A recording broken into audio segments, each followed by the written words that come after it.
চাকরি প্রত্যাশী আমার ভাই ও বোনেরা, আশা করি আপনারা সকলে ভালো আছেন, আমিও ভালো আছি।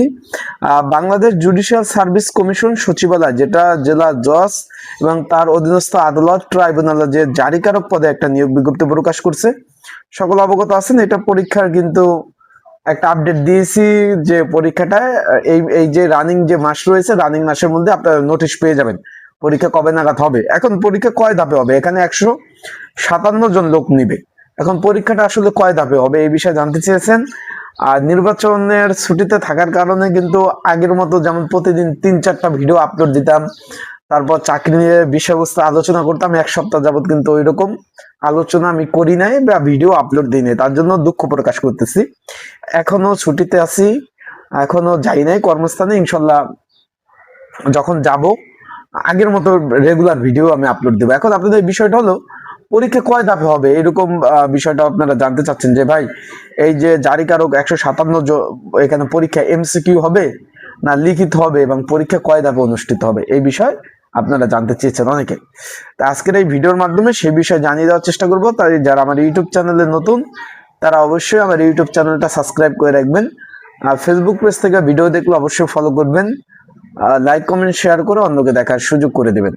এখন এই যে জারিকারক পদ, এখানে 19তম গেট 8,250 টাকা থেকে 20,570 টাকা বেসিক, 157 জন লোক নেবে। এখানে প্রচুর আবেদন পড়ছে অফিস সহকের থেকেও। এখন আপনি বলবেন যে কেন ভাই?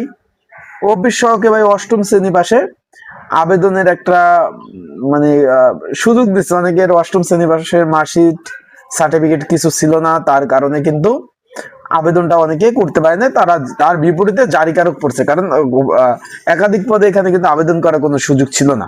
এখানে ক্যান্ডিডেট বেশি, পরীক্ষা হবে 3 ধাপে। আবারও বলতেছি, পরীক্ষা হবে 3 ধাপে, পরীক্ষা অনুষ্ঠিত হবে।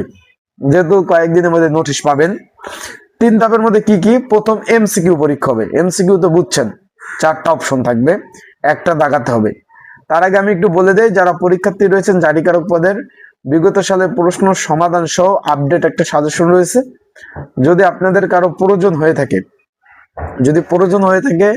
স্ক্রিনের উপর যে হোয়াটসঅ্যাপ নাম্বার রয়েছে, ডিসক্রিপশন বক্সে নাম্বার রয়েছে, পিন কমেন্টে নাম্বার রয়েছে, এই নাম্বারে আপনারা মেসেজ দিবেন, যোগাযোগ করবেন।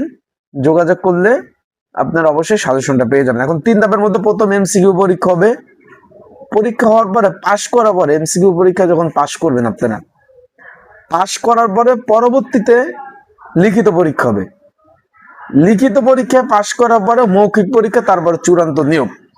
এই চিফ জুডিশিয়ালের যে নিয়োগটা দিচ্ছে, আগামী 2 বছরের মধ্যে কিন্তু নিয়োগ আর আসবে না, আমি বলে দিলাম। পরে মিলাই নিয়েন আপনারা বিষয়টা, আপনারা একটু সার্বিকভাবে মিলাই নিয়েন, ঠিক আছে? বিষয়টা আগামী 2 বছরের মধ্যে নিয়োগ আসবে না। তাই যারা পরীক্ষার্থী রয়েছেন, আপনারা বলবো যে পরীক্ষা ঢাকাতে হবে, ভালোভাবে প্রিপারেশন নিতে হবে। প্রিপারেশন যদি ভাই ভালোভাবে না নেন, এখানে ভাই পাস করা সম্ভব না। আবার বলতেছি, ভালোভাবে প্রিপারেশন নেন। পরীক্ষা 3 ধাপে হবে, পড়াশোনা করেন। আর পরীক্ষা কিন্তু ভাই ঢাকাতে, হবে। আবারও বলতেছি, পরীক্ষা কিন্তু ভাই ঢাকাতে হবে। তাই ওইভাবে প্রিপারেশন প্রস্তুতি নেন। ঢাকাতে পরীক্ষা হবে, যদি আপনার ভালো প্রিপারেশন না থাকে, ওই ঢাকা আসবেন যাবেন 4-5 হাজার টাকা খরচ, পাশ করতে কিন্তু পারবেন না, আগেই বলতেছি। তাই প্রিপারেশন ওইভাবে নেন। আর এই চলতি মাসের মধ্যে আপনাদের তারা নোটিশ প্রকাশ করে দেবে কবে নাগাদ পরীক্ষা হবে। তারপরে পরীক্ষার 1 সপ্তাহ মানে 4 দিন আগে আপনার এডমিট কার্ড ডাউনলোড করতে পারবেন। আবারও বলতেছি, পরীক্ষার 4 দিন আগে আপনারা এডমিট কার্ড ডাউনলোড করতে পারবেন। তার আগে এডমিট কার্ড কিন্তু ডাউনলোড করতে পারবেন না। আপনাদের ফোনে মেসেজ দিবে, অথবা আপনারা যে আবেদন করছেন ইউজার আইডি পাসওয়ার্ড যে রয়েছে, সেই ইউজার আইডি পাসওয়ার্ডের মাধ্যমে আপনারা কিন্তু এডমিট কার্ডগুলো সুন্দরভাবে ডাউনলোড করতে পারবেন। বিষয়টা আশা করি বুঝতে পারছেন। তাই যারা পরীক্ষার্থী রয়েছেন, এখানে পোস্টিংটা হবে, এটা কিন্তু আবার রাজস্ব খাতভুক্ত নিয়োগ। পোস্টিংটা হবে জেলা জজ এবং তার অধীনস্থ আদালত ট্রাইব্যুনালে। আবারও বলতেছি, তাই যারা পরীক্ষার্থী রয়েছেন তাদেরকে বলবো যে ভালোভাবে প্রিপারেশন নেন, ভালো চাকরি।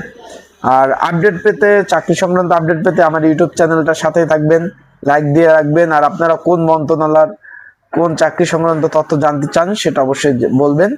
আমি ইনশাল্লাহ সেই বিষয়ে আপনাদের তৎক্ষণিক জানিয়ে দেওয়ার চেষ্টা করব।